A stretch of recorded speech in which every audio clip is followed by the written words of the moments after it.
जय Shri Krishna. Hello everyone. So भाई कोई भी एग्जाम के बारे में अगर आप पढ़ रहे हो, बहुत ही अच्छी तरीके से उसको प्रिपरेशन किया, अपने 100% दिए, बट एग्जाम जब जाते हैं और उस एग्जाम को अगर कोई स्टूडेंट ना दे पाए तो इससे बड़ा डिसअपॉइंटेड और कुछ नहीं होता है। और करेंटली जो जेई का जो एग्ज़ाम जो चल रहा है उसमें भी कुछ ऐसे स्टूडेंट थे जो कि एग्जामिनेशन सेंटर हॉल में पहुंचने के बाद भी वहां से रिटर्न आ गए क्योंकि उनको वहाँ पे एंट्री नहीं दिया गया। और ये जो है ये बहुत ही मेजरली फैक्टर है। आगे में भी जिसका भी एग्ज़ाम बाकी है उनके लिए काफ़ी इंपॉर्टेंट वीडियो है, क्योंकि आज इस वीडियो में मैं आपको बताने वाली हूँ कुछ ऐसे डॉक्यूमेंट्स जिनको कि आपको ले करके जाना है और कुछ ऐसे डॉक्यूमेंट जिसको कि आपको श्योरली ले करके जाना है और क्या आपको नहीं ले करके जाना है, किन किन चीज़ों पर आपको ध्यान देना है, क्या क्या पॉइंट आपको अवॉइड करने, ये सारी चीज़ों की मैं बातें यहाँ पर आपको करने वाली हूँ। क्योंकि जो चीज़ की इन्फॉर्मेशन मुझे रहती है आप तक पहुँचाना मेरा ये फ़र्ज़ बनता है। इसीलिए वीडियो को आप लोग एंड तक जरूर से जरूर देखना है, एक भी पार्ट को स्किप प्लीज़ मत करना, क्योंकि आप लोगों को ये जो जेई का एग्ज़ाम जो भी दे रहे हैं या फिर इन फ्यूचर भी अगर दोगे तो आपके लिए काफ़ी इंपॉर्टेंट वीडियो रहने वाला है।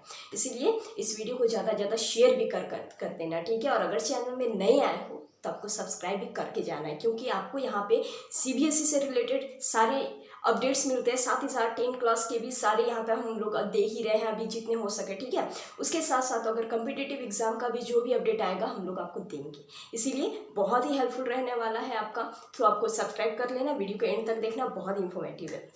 तो चलो हम लोग यहाँ पे समझते हैं कि भाई जेई मेंस के जो एग्ज़ाम जो अभी हो रहा है, ठीक है, यहाँ पे नो एंट्री कर दिया गया है कुछ स्टूडेंट के। गलती क्या थी, गलती कहाँ पे थी, क्या क्या चीज़ पे आपको ध्यान देना है। सबसे पहला चीज़ की मोस्ट इंपॉर्टेंट डॉक्यूमेंट्स। देखो कुछ ऐसे डॉक्यूमेंट्स होते हैं जो कि अगर उस डॉक्यूमेंट में अगर आपका इतना सा भी अगर गलती अगर हो तो वहाँ पे एंट्री नहीं दिया जाता है। जो वहाँ पे एंट्री करते हैं उनका भी कोई गलती नहीं है, क्योंकि उनको भी अपना ड्यूटी करना रहता है। सो यहाँ पे आपको एग्रेसिव होना है, आपको ये नौबत ही नहीं आने देना है कि आपका वो सिचुएशन आपके लिए आए, ठीक है।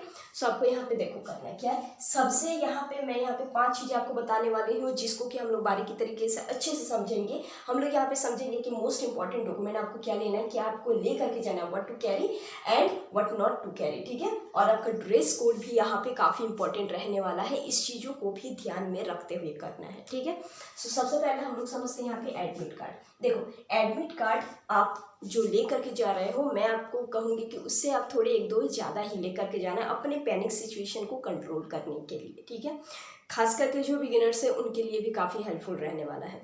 इसके साथ साथ उस एडमिट कार्ड के साथ आपको एक डिक्लेरेशन फॉर्म मिलती है, राइट। पीछे में देखने एक डिक्लेरेशन फॉर्म भी दिया जाता है, वो भी इम्पॉर्टेंट है। उसमें आपको क्या करना है, उस डिक्लेरेशन फॉर्म का रहता है मतलब कि सेल्फ डिक्लेरेशन फॉर्म, मतलब खुद से भरना है उसको आपको, ठीक है। घर पे भर लो कोई इशू नहीं है, उसमें आपको थंबप्रिंट अपना देना है, ठीक है। साथ ही साथ वहाँ पे आपको पासपोर्ट साइज फ़ोटो भी लगाना है। ये काम अगर घर से करके अगर ले जाते हो तो एग्जामिनेशन हॉल में आपको ही बहुत अच्छी होगी, क्योंकि वहाँ पे एग्जामिनेशन हॉल में एक तो आपकी मेंटलिटी कुछ और रहती है, और अगर आपका काम भी पूरा तरीके से अगर ना हो तो उस सिचुएशन में पैनिक होना जाहिर सा बात है। सो वो सिचुएशन आपको क्रिएट ही नहीं होने देना है। जो आपका सेल्फ डिक्लेरेशन फॉर्म है वो आपको घर पर आराम से भर के जाना है। क्लियर है यहाँ तक। एडमिट कार्ड आपको लेकर के जाना है, 1-2 आप ज़्यादा यहाँ पर लेकर के जाना, चाहे वो कलर्ड हो या फिर ब्लैक एंड वाइट हो, ठीक है, कोई दिक्कत नहीं है, आप लेकर के जाना। और आपको सेल्फ डिक्लेरेशन फॉर्म भर लेना है। दूसरे पॉइंट पर हम लोग यहाँ पे आते हैं कि ओरिजिनल आईडी कार्ड। देखो आईडी कार्ड में क्या होता है ना कि एक स्टूडेंट ऐसे हुआ था कि स्कूल का आईडी कार्ड लेकर के चले गया था। अब देखो स्कूल का आईडी कार्ड वैलिड उतना नहीं होता है, सो आपको यहाँ पे क्या लेकर के जाना है। साथ ही साथ आधार कार्ड भी अगर कोई अगर नेट से निकाला हुआ है उस टाइप से, मतलब कि जो आपके आए नहीं है या फिर आपने कुछ मेन जगह से अगर बनवाए नहीं है, बस ऐसे ही जो निकलता है, बहुत कोई जो निकालते हैं कैफ़े वगैरह से, वो आधार कार्ड आपको बिल्कुल भी नहीं लेकर के जाना है, क्योंकि उसमें जो बार कोड जो रहता है ना ये काफ़ी मायने रहता है।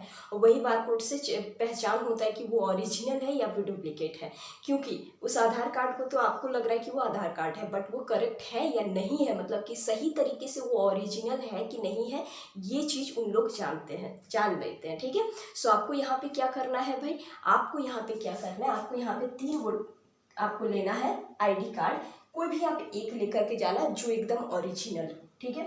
या तो वोटर आईडी कार्ड आप ले जा करके सकते, या फिर आपका आधार कार्ड या फिर ड्राइविंग लाइसेंस, ओके। इसमें आप अपना स्कूल का आईडी कार्ड नहीं लेकर के आपको जाना है। साथ ही साथ आधार कार्ड अगर हो तो वो ओरिजिनल होनी चाहिए।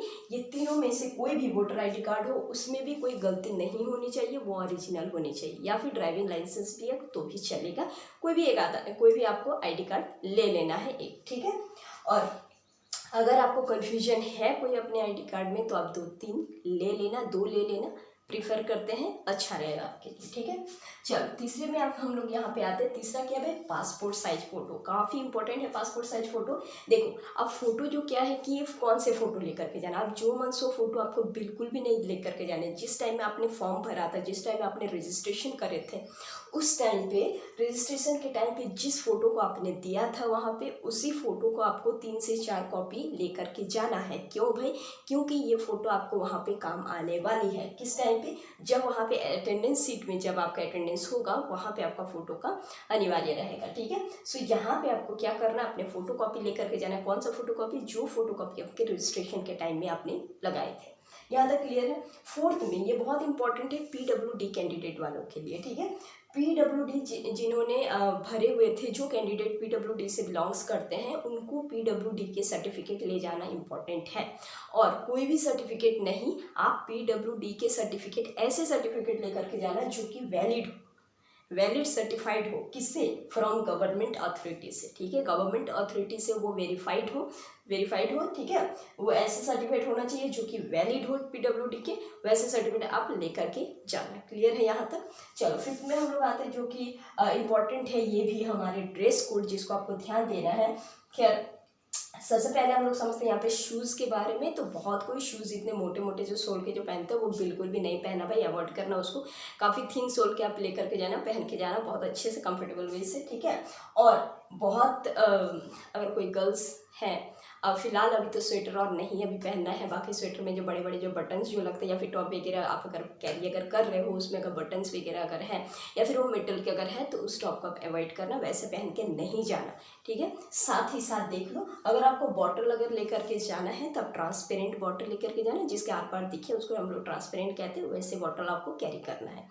क्लियर है यहाँ तक। अब आपको क्या नहीं करना है इस चीज़ को भी थोड़ा सा ध्यान देते हैं। देखो क्या नहीं आपको कैरी करना है। सबसे पहले इलेक्ट्रॉनिक गैजेट्स बिल्कुल अवॉइड करना। दूसरा, कोई भी चेन, रिंग, मेटल ज्वेलरी, वैसे अपने अस्त्र शस्त्र जो भी आप पहनते हो उसको उतार करके जाना, आपके लिए बेनिफिट रहेगा। तीसरा क्या है भाई, अपने डिजिटल वॉच वगैरह, ठीक है, उसको भी आपको नहीं पहनना है। उसके साथ साथ ज्योमेट्री बॉक्स, पेन, पेंसिल ये भी नहीं लेना। अगर पेन अगर लेते हो तो ट्रांसपेरेंट वाले के ले लेना, बाकी वहाँ पे आपको पेन और एक पेपर रफ के लिए दिया जाता है, ठीक है। तो यहाँ पे आपको ये सारी चीज़ों को अवॉइड करना है। काफ़ी सिंपल तरीके से जाना, अच्छे से जाना, जो भी काम है घर पे वो घर पे कर लेना। अपने सारे डॉक्यूमेंट निकलने से पहले देख लेना, ये पैनिक सिचुएशन आपको नहीं आएगी, ठीक है। तो आई होप ये वीडियो जो है ये आपके लिए काफ़ी इंफॉर्मेटिव रहा होगा। इसीलिए जो भी स्टूडेंट एग्ज़ाम दे रहे हैं या फिर आगे में देंगे उनके लिए ये काफ़ी इंपॉर्टेंट है। शेयर कर देना सबको, बहुत ही हेल्पफुल होने वाली है, ठीक है। क्योंकि प्रिपरेशन अपनी जगह पे है, आप जितने मेहनत कर रहे हो ये भी अपने जगह पे है, लेकिन एग्ज़ाम को देना सबसे बड़ी चीज़ है। सो एग्ज़ाम को दे तभी पाओगे जब आप ये सारी चीज़ों पे ध्यान दोगे, ठीक है। अदरवाइज वो नो एंट्री वाली जो कंडीशन जो आती है वो काफ़ी दिक्कत भरी रहती है। इसीलिए बस इतना ही कहना है, आप शेयर करना अपने सारे दोस्तों के साथ जिनको ये इन्फॉर्मेशन इंपॉर्टेंट है। तो आज के लिए बस इतना ही, मिलेंगे हम लोग फिर से नेक्स्ट वीडियो में। Till then keep smiling and keep learning.